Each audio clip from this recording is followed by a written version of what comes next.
Mesdames et messieurs, bonsoir. C'est 15h local du quart, c'est le temps donc de notre journal complet en langue française que j'ai le plaisir de vous présenter durant les prochaines minutes. Tout de suite, le principal titre. Le président Abdel Fattah el-Sisi arrive à Bruxelles pour participer aux travaux du premier sommet égypto-européen qui se tient le 22 octobre courant. 200 soldats américains arrivés en Israël afin de surveiller la mise en œuvre de l'accord de cessez-le-feu.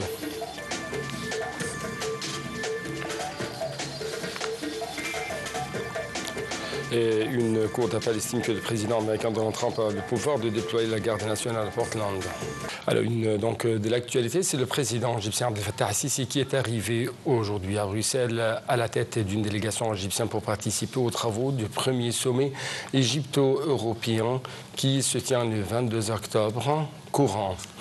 Le porte-parole présidentiel a déclaré que la tenue de ce sommet historique, le premier de son genre entre l'Égypte et l'Union européenne, vient couronner le parcours du partenariat stratégique global officiellement lancé au Caire en mars 2024. Il a ajouté que le président el-Sisi aura en marge de cette visite une série d'entretiens importants avec de hauts responsables de l'Union européenne ainsi qu'avec plusieurs dirigeants européens, outre une rencontre avec Sa Majesté le roi belge. Selon le porte-parole de la visite, le chef de l'État vise à consolider les cadres de coopération, de coordination politique avec le côté européen vis-à-vis de questions d'intérêt commun.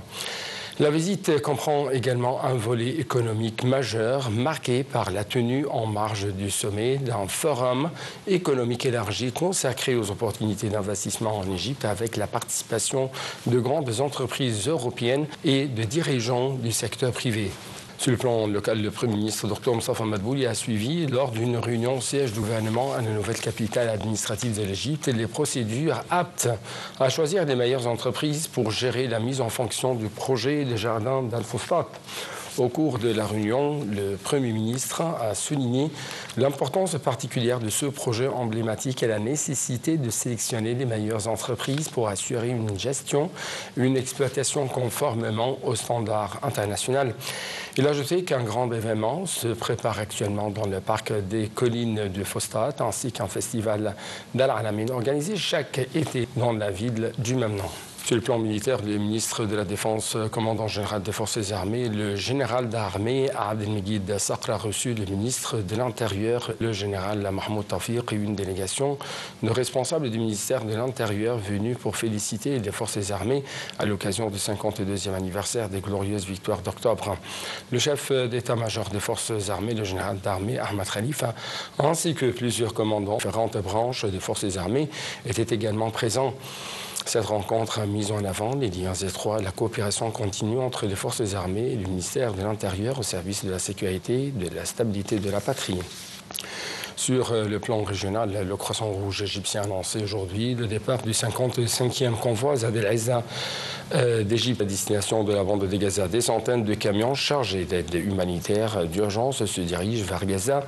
Selon un communiqué publié aujourd'hui par le Croissant Rouge, le convoi transporte environ 7500 tonnes d'aide humanitaire d'urgence, comprenant 240 000 paniers alimentaires, plusieurs tonnes de farine, ainsi que plus de 1500 tonnes de fournitures médicales et de secours essentiels, en plus d'environ 2200 tonnes de produits pétroliers.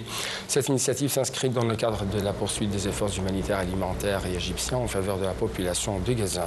Le vice-président américain J.D. Vance doit se rendre aujourd'hui en Israël pour renforcer le fragile cessez-le-feu dans la bande de Gaza après des violences meurtrières. Le négociateur en chef du Hamas, Khalil Haya, a de son côté assuré que le mouvement palestinien restait engagé. Un responsable du Pentagone a annoncé qu'environ 200 soldats américains étaient arrivés en Israël afin d'y établir un centre de coordination civilo-militaire chargé de surveiller la mise en œuvre de l'accord de cessez-le-feu. Le responsable a précisé que les forces américaines travaillaient à faciliter l'acheminement des militaires ainsi que le soutien logistique et sécuritaire vers la bande de Gaza, ajoutant que les partenaires internationaux des États-Unis se joindront à ces efforts dans les jours et les semaines à venir.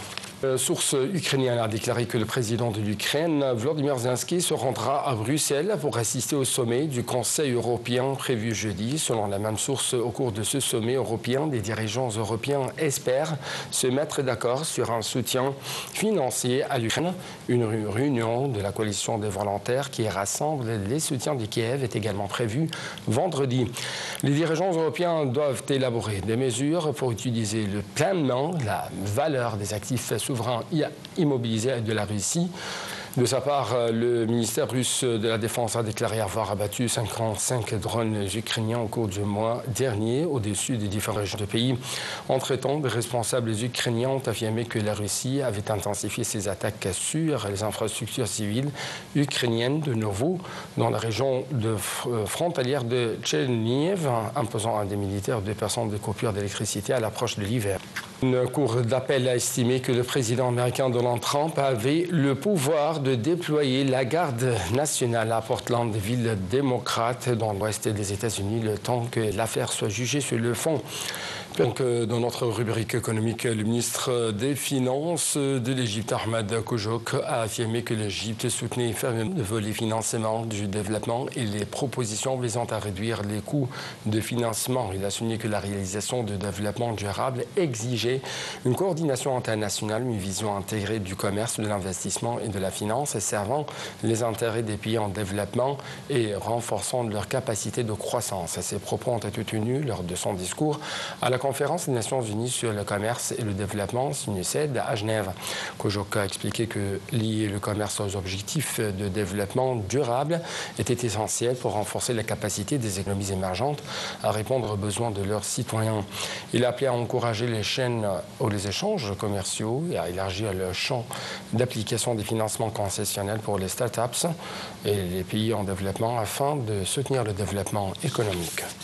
Sur le plan régional, le FMI a révélé aujourd'hui dans un rapport publié que la croissance s'était accélérée dans les pays du Moyen-Orient et d'Afrique du Nord cette année et devrait dépasser les 3% malgré l'incertitude mondiale et le conflit dans la région. C'était tout pour cette édition de notre journal complet en langue française. Merci beaucoup pour votre attention. Toujours bon suivi de nos programmes sur votre chaîne, la deuxième chaîne nationale. Au revoir.